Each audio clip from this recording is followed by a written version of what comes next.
तो hello everyone, welcome back to my new video. मेरा नाम मोहित शर्मा और एक बार फिर से आप सभी लोगों का स्वागत है मेरे यूट्यूब चैनल पर।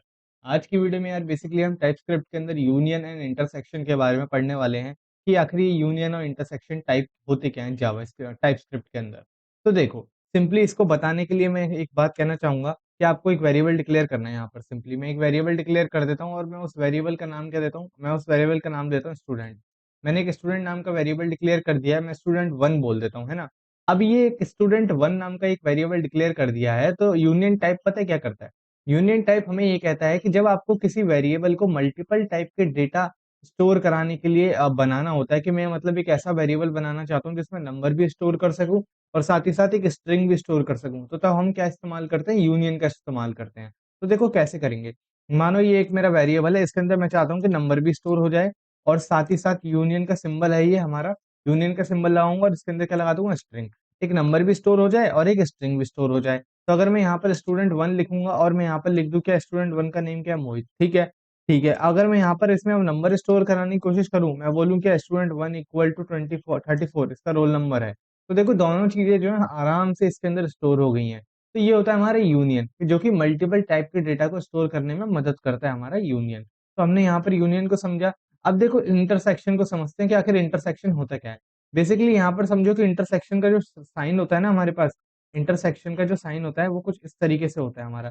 देखो मैथ में तो जो इंटरसेक्शन का साइन होता है वो हमारा अलग होता है, यू होता है हमारा बेसिकली इंटरसेक्शन का साइन। लेकिन यहाँ पर जो एंड एंड जो होता है हमारा, उसको इंटरसेक्शन का साइन बोला जाता है। बेसिकली इंटरसेक्शन क्या करता है, जब भी हमें किसी भी एक पर्टिकुलर डेटा के टाइप को मल्टीपल टाइप के डेटा के साथ कंबाइन करना पड़ता है, तब हम इंटरसेक्शन का इस्तेमाल करते हैं।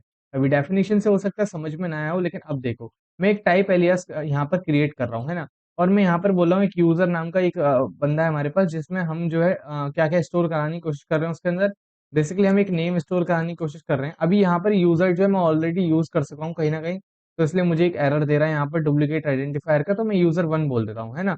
मैं एक यूजर वन बोल देता हूँ यहाँ पर और इसके अंदर मैं एक नेम स्टोर कराता हूँ स्ट्रिंग से। मैंने एक स्ट्रिंग नेम डाल दिया। अब यहाँ पर देखो क्या हो रहा है, एक बेसिकली यहाँ पर हमारा इक्वल टू नहीं आएगा, दो बिंदु आएंगे, ठीक है। मैंने एक यूजर वन बना दिया जिसके अंदर मैंने क्या बोला, नेम स्ट्रिंग। ऐसी मैं एक टाइप अनदर यूजर बनाता हूँ, मैं बोलता हूँ यूजर टू, जो कि अनदर डिटेल को कंटेन करके रखता है। और इसके अंदर मैं क्या बोल दूं, मेरा नेम जो इस बार मेरा जो एज होगा वो क्या होगा, एक नंबर होगा। तो अभी क्या होगा कि अगर मैं इन यूजर वन और यूजर टू का इस्तेमाल करूँ तो मैं कुछ इस तरीके से इनका इस्तेमाल कर सकता हूँ। मैं बोल सकता हूँ यहाँ पर क्या, मैं ये बोल सकता हूँ कि भाई मेरा एक वेरिएबल है जिसमें मैं क्या बोल दूंगा, मैं कह सकता हूँ user name.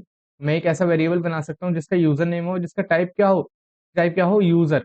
Basically user one. तो यहाँ पर क्या होगा, मेरा जो यूजर नेम का जो टाइप होगा, अब मैं क्या बोलूंगा, यूजर नेम डॉट नेम मेरे पास आ गया और इसमें क्या स्टोर करा दूंगा मैं, नेम स्टोर करा दूंगा। क्या बोलूंगा, मोहित बोलूंगा। अभी मुझे यहाँ पर एरर है, ये डुप्लीकेट की का एरर मिल रहा है यहाँ पर। Basically a user name is used before being assigned. तो देखो यहाँ पर क्या हो रहा है, इसको फिक्स करने के लिए पता क्या करना होता है। यहाँ पर मैंने यूजर नेम का एक वेरिएबल बनाया।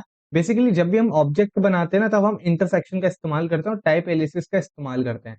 तो ये एक मैंने टाइप एलिसिस क्रिएट कर दिया। अब मैं इस तरह का एक ऑब्जेक्ट क्रिएट करना चाहता हूँ जिसका डेटा टाइप क्या हो, यूजर वन हो। तो मैं यहाँ पर क्या करूंगा, यूजर नेम में यूजर वन टाइप का डेटा टाइप दे दूंगा। और उसके अंदर अब मैं क्या करूंगा, मैं बोलूंगा, अब एक देखो नेम नाम की फील्ड आ जाएगी हमारे पास, जिसमें मैं क्या स्टोर करा दूंगा, मोहित। जैसे ही मैं मोहित स्टोर करा दूंगा, मेरा एरर चला गया। ठीक है, अब मैं एक और यूजर बनाता हूँ जिसमें मैं क्या बोलूंगा, यूजर नेम टू। अब मैं यूजर नेम टू नाम का एक और बनाता हूँ यहाँ पर वेरिएबल, और जिसके अंदर मैं टाइप क्या देने वाला हूँ, यूजर टू का टाइप देने वाला हूँ। और इसके अंदर क्या कंटेन है, मेरी एज कंटेन है। तो मैं यहाँ पर क्या दे दूंगा, एज। अभी भी मेरा एरर नहीं जाएगा क्योंकि यहाँ पर मुझे क्या देना होगा, एक नंबर देना होगा। तो अभी मेरा एरर चला गया।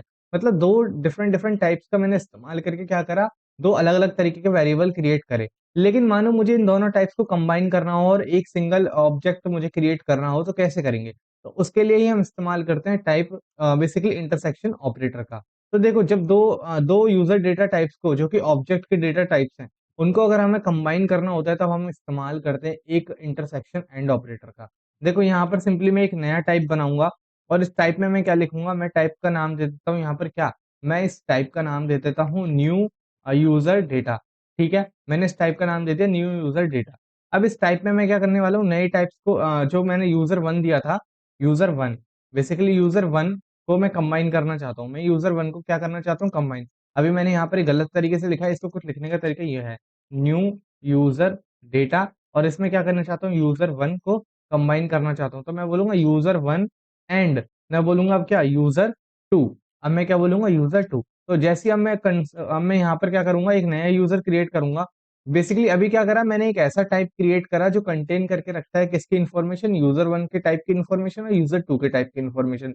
तो अगर मैं न्यू न्यू यूजर डेटा पे जाऊं तो मेरे पास देखो यूजर वन और यूजर टू दोनों तरह के डेटा टाइप होंगे, बेसिकली डेटा स्ट्रक्चर होंगे। तो अगर मैं एक ग्लोबल ऑब्जेक्ट क्रिएट करूं, एक नई तरीके का ग्लोबल ऑब्जेक्ट क्रिएट करूं, मैं बोलूं न्यू, बेसिकली लेट नाम का एक नया ऑब्जेक्ट क्रिएट करता हूँ, न्यू ऑब्जेक्ट। ठीक है, मैंने एक वेरिएबल क्रिएट करा जिसका टाइप मैं क्या दूंगा, न्यू यूजर डेटा। तो देखो इस न्यू यूजर डेटा के अंदर हमें देखो क्या क्या मिलेगा, नेम भी मिलेगा। नेम क्या रखूंगा, मोहित रखूंगा। ठीक है, क्या रखूंगा, मोहित रखूंगा नेम में, यहाँ पर मैं यहाँ पर नेम मोहित रख दिया। अब मैं यहाँ पर क्या रखूंगा, एज रखूंगा, एज भी मिलेगी मुझे। तो आखिर ये ऐसा हो क्यों पा रहा है, ये ऐसा इसलिए हो पा रहा है क्योंकि देखो मैंने क्या करा, पहले एक टाइप एलिसिस क्रिएट करा यूजर वन के नाम से, एक टाइप एलिसिस क्रिएट करा यूजर टू के नाम से। फिर दोनों टाइप एलिसिस को एक ही वेरिएबल के दूसरे टाइप एलिसिस के अंदर स्टोर करा दिया एंड ऑपरेटर के थ्रू। और फिर मैंने उन दोनों टाइप एलिसिस का इस्तेमाल करके जो नया टाइप एलिसिस बनाया है, उसके अकॉर्डिंग मैंने एक नया ऑब्जेक्ट क्रिएट कर दिया। तो ये सब चीजें किस चीज की वजह से हो पाई, एंड ऑपरेटर की वजह से हो पाई। और यूनियन का इस्तेमाल हमने देख लिया है कि यूनियन एक ऐसा वेरिएबल है जो कि किसी भी एक पर्टिकुलर, बेसिकली एक ऐसा डेटा टाइप है जो किसी भी पर्टिकुलर वेरिएबल को डिफरेंट टाइप्स के डेटा को स्टोर कराने में मदद करता है। तो उससे क्या बोलते हैं, हम यूनियन बोलते हैं। तो मुझे उम्मीद है कि आपको ये चीजें इस छोटी सी वीडियो के अंदर समझ में आई होंगी। तो अगर आप मेरे चैनल पे नए आए हो तो चैनल को लाइक शेयर सब्सक्राइब कर बिना मत जाना। मिलते हैं नेक्स्ट वीडियो में। Thank you so much for watching, bye.